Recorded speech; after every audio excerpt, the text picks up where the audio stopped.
Clerkships in medical school have always been one of the most important but challenging periods for a medical student. And with the pass-fail step 1, they're even more important now than they've ever been.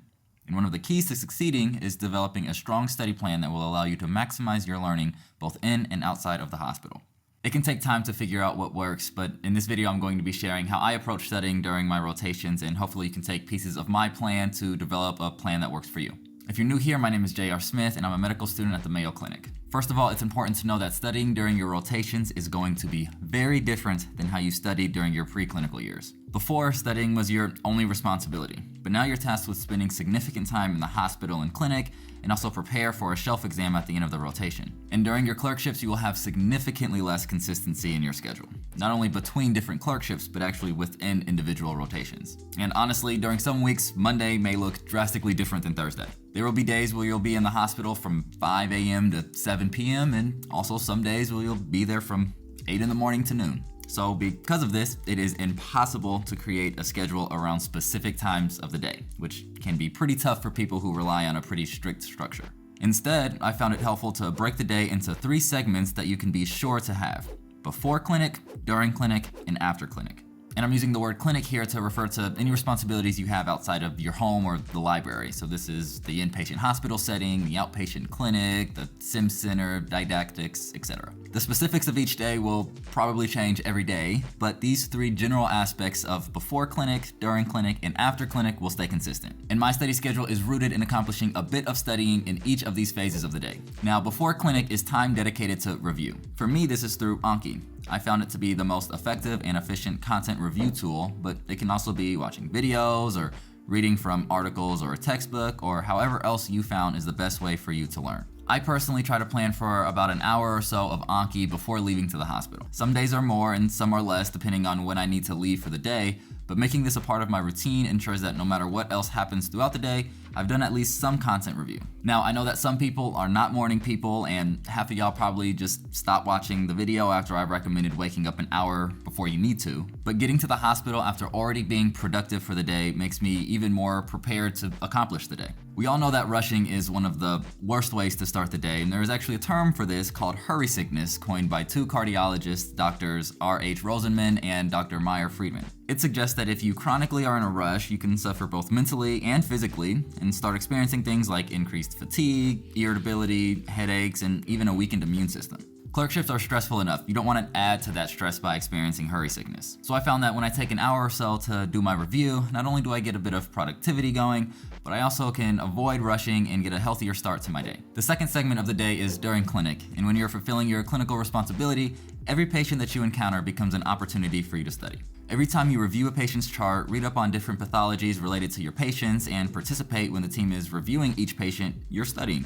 And as much as I love Anki, and if you've been following this channel, you know how much I love Anki, no flashcard will cement knowledge as effectively as a patient encounter. So take advantage of this time by asking questions, seeing as many patients as you can, and challenging yourself to become experts on the patients that you're covering.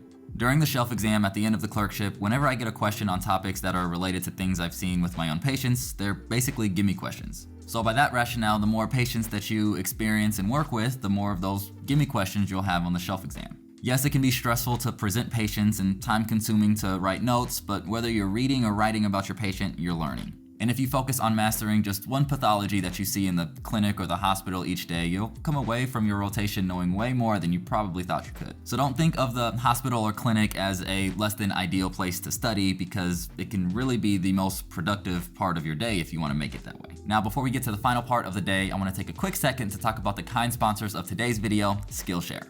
Skillshare is an online learning community with thousands of classes where you will become inspired, learn new skills, and then put those skills to work in impactful ways. Now, we're talking about putting together a study schedule, but if you want a structured series of videos on learning how to study from the foundation up, I love the courses by Mike and Maddie. Specifically, their 7 Days to Better Grades course is amazing, where they teach you how to learn using evidence-based strategies to study more efficiently and effectively.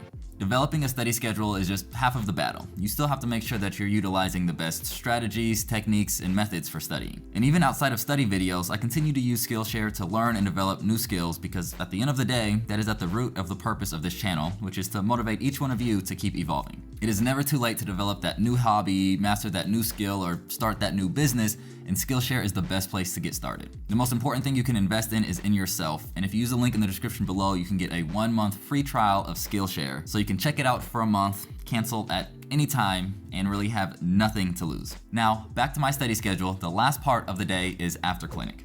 After getting home from the clinic, my focus now becomes spending roughly an hour or so doing practice questions. Whether you use UWorld, Amboss, both, or something completely different, the more practice questions you do, the more prepared you will be on test day. I personally try to do all the UWorld questions before my shelf, and if I have any extra time, then I'll throw in as much Amboss as possible. And a good way to know how many questions I should be doing each day is just taking the total amount of UWorld questions and dividing them by the amount of days I have in my clerkship. This will just give me an average to shoot for because, again, there isn't much consistency in the specific amount of time I'll have in the 3 phases of my day. So on days where I have a lot of time in the afternoon, I'll do more practice questions. And on other days where I may get home from the clinic late, might just do a handful. But in terms of preparing for your shelf exam, doing practice questions is going to give you the greatest bang for your buck. So much of both practicing medicine and performing on exams is related to pattern recognition, and the best way to develop this is through repetition, which means the more practice questions you do, the more prepared you'll be on the real thing. So that's my clerkship study schedule spread across 3 sections of the day.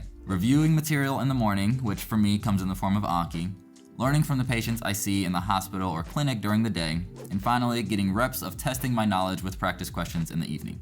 And I found that the key is really just doing something before, during, and after clinic. It doesn't matter how much you're able to do, just do something.